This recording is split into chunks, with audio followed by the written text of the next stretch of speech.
Annie's soldier. My daughter's class had written to the troops in Iraq. That would be the end of it, I thought. By Elizabeth Hesse, Greenwood, Indiana. Mom, my 10-year-old daughter, Annie, shouted as she burst through the front door after school that fall afternoon. I just got a letter from a soldier. Annie's teacher had given them a project: write a letter to a U.S. serviceman or woman in Iraq.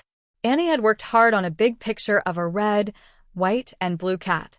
On the bottom of the page she'd written, "Be safe and thank you." I'd cautioned Annie not to get her hopes up too much. There are a lot of soldiers over there, I told her. And they're very busy. I'm sure they'll appreciate hearing from you, but you might not get an answer from them. That's okay, Mom, Annie had said. It was fun making the picture. Now Annie pulled the letter from her school bag and read it to me. Hi, my name is Scott Montgomery. I am a sergeant in the South Carolina Army National Guard currently stationed in Kuwait. 2 weeks ago in Iraq, on a mission just north of Baghdad, my truck was hit by a bomb. A piece of shrapnel struck me in the arm, and I had to be rushed to the hospital. I had 2 operations and was feeling pretty sad. While I was recuperating, someone gave me an envelope addressed to a U.S. soldier. I found a beautiful handmade card from you.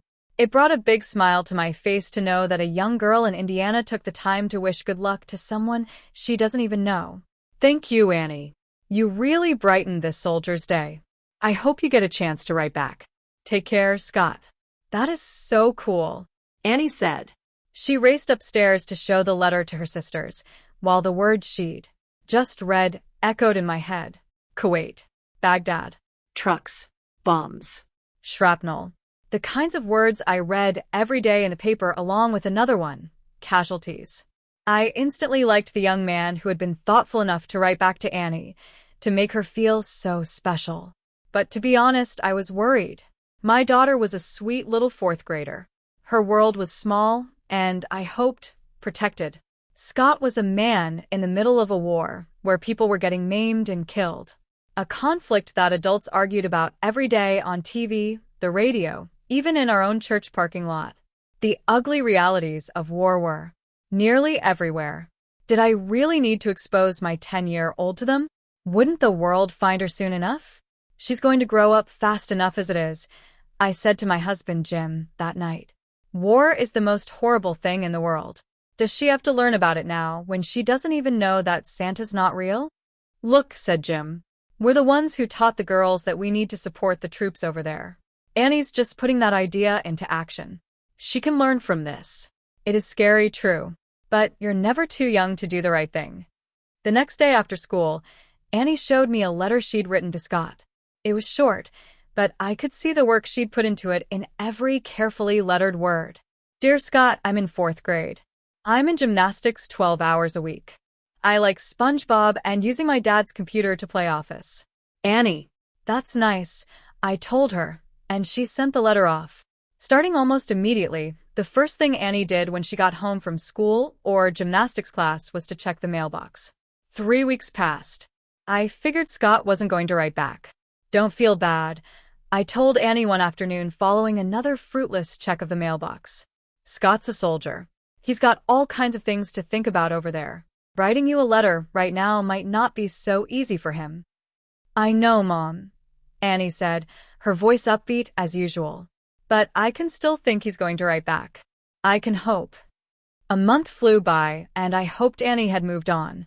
Then one day a package with a military return address showed up. Inside was a bracelet made of rope, a small stuffed camel, and another handwritten note from Scott. Every guy in my unit wears a bracelet like the one enclosed, it read. Annie immediately wrapped it around her tiny wrist. It was a perfect fit. She went to bed that night with it on, and the camel tucked in beside her. I peeked in on her later. Her face, bathed in the soft pink glow of her half-moon nightlight, was peaceful almost. Beyond imagining, so opposite of the way our world was now. How would she react if Scott or someone in his unit got hurt or worse? I went to bed more worried than ever. Christmas is only a month away, Annie said the next morning at breakfast. Let's send Scott a holiday goodie package. We can put cookies in it. The frosted cutout kind. And Chex Mix. You can't have Christmas without Chex Mix. Christmas in Iraq. I closed my eyes and tried to imagine it. Broiling heat. Constant danger. And Homesickness. I opened my eyes and saw Annie staring at me, a big, eager grin on her face. I looked at that innocent, completely trusting face and decided I had to say something more than I had so far. War isn't nice, honey. This isn't just another fun school project. It's real and dangerous. I want you to know that. Annie fixed me with one of those looks she gives me from time to time. A look that basically says, "Mom, how can you be so dumb?" "I know, Mom," she said. And that's why I wanted to write the letter. That's why I put Scott and the soldiers in my prayers every night.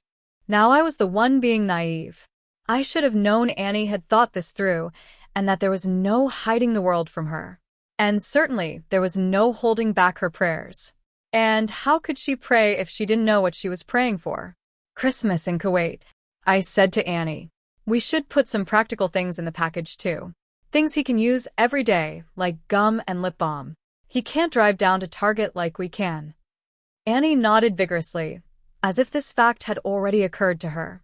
By the time we'd gotten everything packed into Scott's holiday package and sent it off, I was as excited for him to get it as Annie was. That night, I added Annie's soldier to my own prayers. Lord, I guess Scott's a part of our family now.